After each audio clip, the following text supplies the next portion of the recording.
The drowning pool. Libby. Again! Again! The men bind her again. Different this time. Left thumb to right toe, right thumb to left. The rope around her waist. This time they carry her into the water. Please, she starts to beg, because she's not sure she can face it. The blackness and the cold. She wants to go back to a home that no longer exists. To a time when she and her aunt sat in front of the fire and told stories to each other. She wants to be in her bed in their cottage. She wants to be little again, to breathe in wood smoke and rose in the sweet warmth of her aunt's skin. Please, she sinks. By the time they drag her out the second time, her lips are the blue of a bruise, and her breath is gone for good. Part 1. 2015. Jules Abbott. There was something you wanted to tell me, wasn't there? What was it you were trying to say? I feel like I drifted out of this conversation a long time ago. I also stopped concentrating. I was thinking about something else, getting on with things. I wasn't listening and I lost the thread of it. Well, you've got my attention now, only I can't help thinking I've missed out on some of the more salient points. When they came to tell me, I was angry, relieved first because when two police officers turn up at your doorstep just as you're looking for your train ticket, about to run out the door for work, you fear the worst. I feared for the people I care about. My friends, my ex, the people I work with. But it wasn't about them. They said it was about you. So I was relieved, just for a moment. And then they told me what had happened, what you'd done. They told me that you'd been in the water, and then I was furious. Furious and afraid. I was thinking about what I was going to say to you when I got there. How I knew you'd done it to spite me, to upset me, to frighten me, to disrupt my life, to get my attention, to drag me back to where you wanted me. And there you go now, you've succeeded. Here I am in the place I never wanted to come back to look after your daughter, to sort out your bloody mess. Monday, August 10th. Josh Whittaker. Something woke me up. I got out of bed to go to the toilet and I noticed Mom and Dad's door was open. And when I looked, I could see that Mom wasn't in bed. Dad was snoring as usual. The clock radio said it was 4:08. I thought she must be downstairs. She had trouble sleeping. They both do now. But he takes pills, so strong that you could stand right by the bed and yell into his ear, and he wouldn't wake up.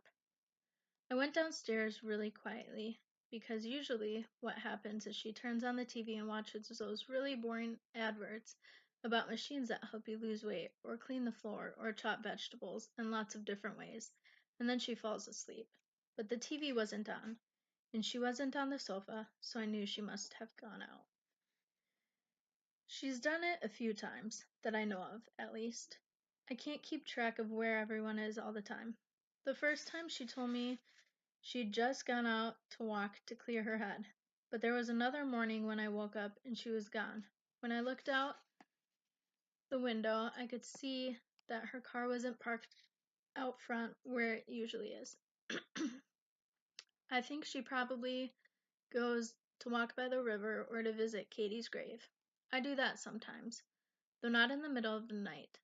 I'd be scared to go in the dark, plus it would make me feel weird because it's what Katie did herself. She got up in the middle of the night and went to the river and didn't come back. I understand why Mom does it, though. It's the closest she can get to Katie. Other than maybe sitting in Katie's room, which is something else I know she does sometimes. Katie's room is next to mine, and I can hear Mom crying. I sat down on the sofa to wait for her, but I must have fallen asleep because when I heard the door go, it was light outside, and when I looked at the clock on the mantelpiece, it was 7:15. I heard Mom close the door behind her and then run straight up the stairs. I followed her up. I stood outside the bedroom and watched through the crack in the door.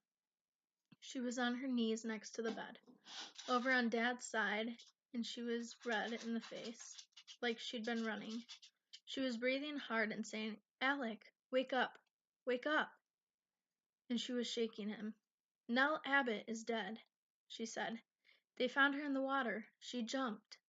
I don't remember saying anything, but I must have made a noise because she looked up at me and scrambled to her feet. Oh, Josh, she said, coming towards me. Oh, Josh. There were tears running down her face, and she hugged me hard. When I pulled away from her, she was still crying, but she was smiling too.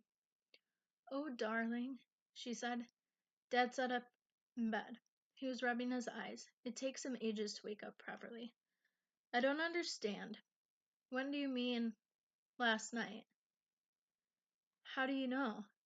I went out to get milk, she said. Everyone was talking about it in the shop. They found her this morning. She sat down on the bed and started crying again. Dad gave her a hug, but he was watching me and he had an odd look on his face. Where did you go? I asked. Where have you been? To the shops, Josh. I just said. You're lying, I wanted to say. You've been gone hours. You didn't go to get milk. I wanted to say that, but I couldn't because my parents were sitting on the bed looking at each other, and they looked happy.